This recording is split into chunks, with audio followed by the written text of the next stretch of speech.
Why, hello there. Sorry I'm a little late. I was just grabbing my coffee while the credits were rolling.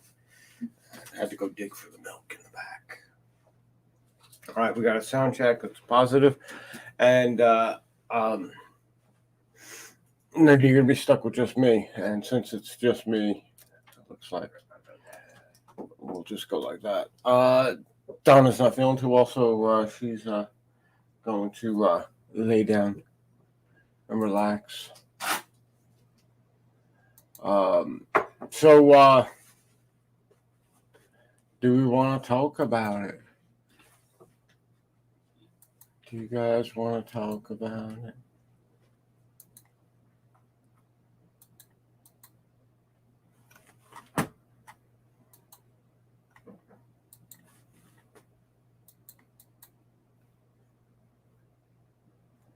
Anybody want to talk about it?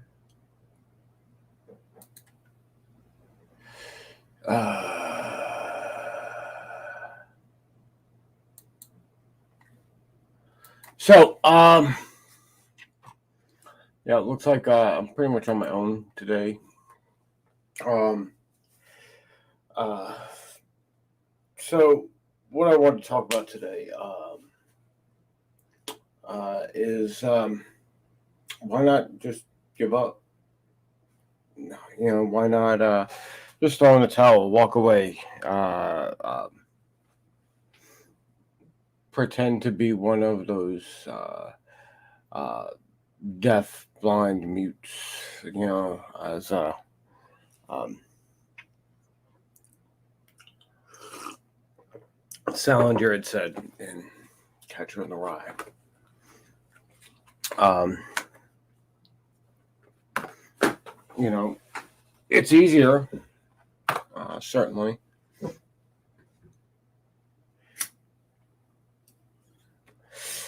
I mean, it's not easier in the sense it's a life of servitude. It's a life of unrewarded servitude. There is no light at the end of the tunnel. Going to work for somebody else. It's been made painfully obvious. The ability to retire is completely destroyed for everyone but a very small percentage of the American population. Um, uh, the only retirement most of us will see will come from disability, not being able to work anymore, and um, being viewed as a burden on society because there's no other option. There's no possible way to make enough money as someone who's working class, whether it's working rich or working poor. Um, if you are requiring a paycheck to get through your life, there is no way you can make enough money to set aside to invest if you haven't done it 10, 15, 20 years ago at this point. And there are a few people who are my age, slightly older, that were smart enough to do that. I was not. I was 20 years ago. I was planning on dying at 30. um, let's be completely honest here with that. Uh, and that's the reality. We we don't have really much of a choice. It's either work until you die from it, or until you are removed from work because of an inability to complete work, and then you'll die from that because you cannot generate enough funds to live out your life without work. Um, that's why those of us who are entrepreneurs don't quit. it's a hell of a fucking motivator.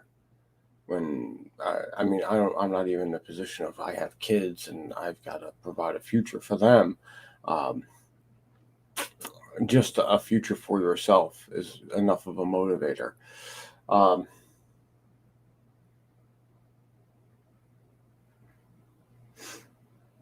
uh,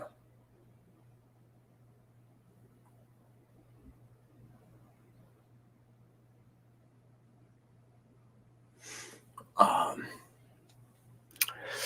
that's how that goes.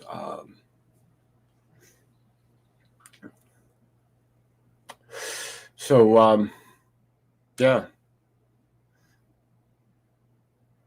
Um, for those of you who are watching this on the replay, um, Bones Apothecary is doing a promotion. She's selling kilos of kratom for $75, which is like a wholesale price. She's trying to flash sell out a bunch of product. So yeah, if you are interested in testing this out, now would be like the time. And I really don't have much else to say. I mean, we are coming up on the year from when we started doing this type of stuff, where we weren't really necessarily formalized, but we were playing around with this at the beginning of September. We started the group in the page. Sorry, at the beginning of September.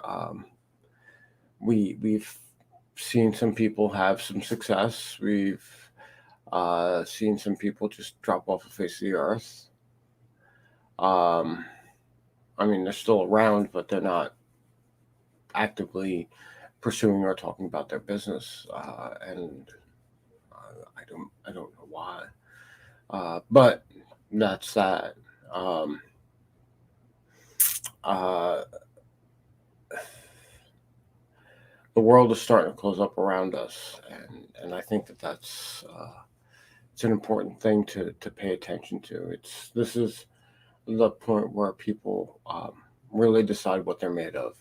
If they are going to continue uh, uh, trying to push to create their own thing, to have lasting income, lasting wealth, or if they're going to just pack it all in and say, well, I tried and I failed and that was it.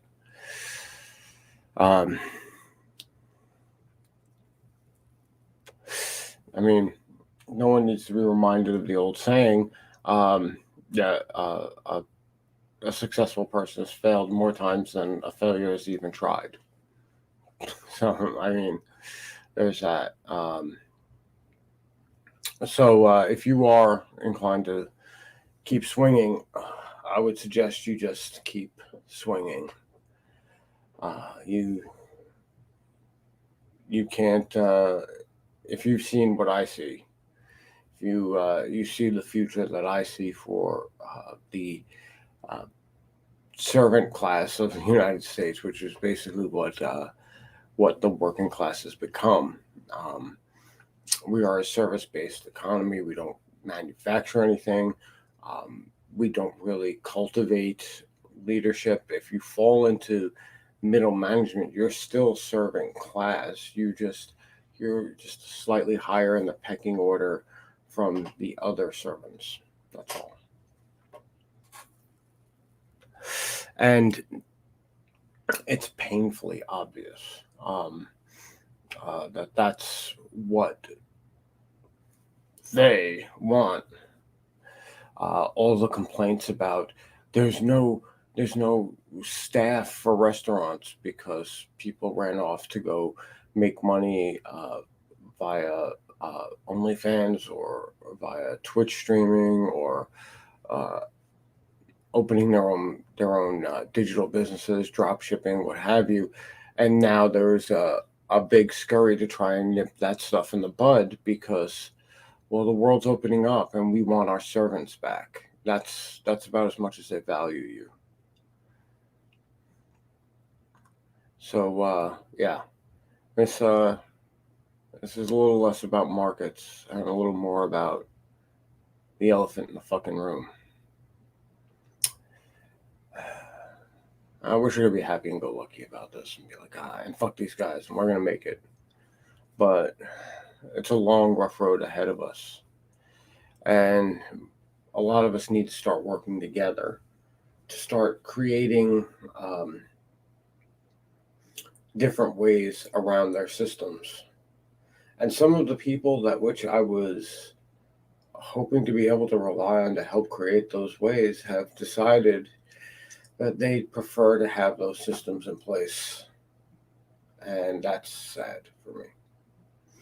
So, yeah, this one's a bit of a Debbie Downer, and I apologize for that. But that's the way it goes. Um, okay. Well, my phone's blowing up, so I'm gonna get going. Thanks everybody for stopping by. I greatly appreciate it. I am here for you guys. I have more work to do, and at least I have tomorrow to do the lion's share of it. So, thanks everybody for coming by. We'll see you next time. Bye bye.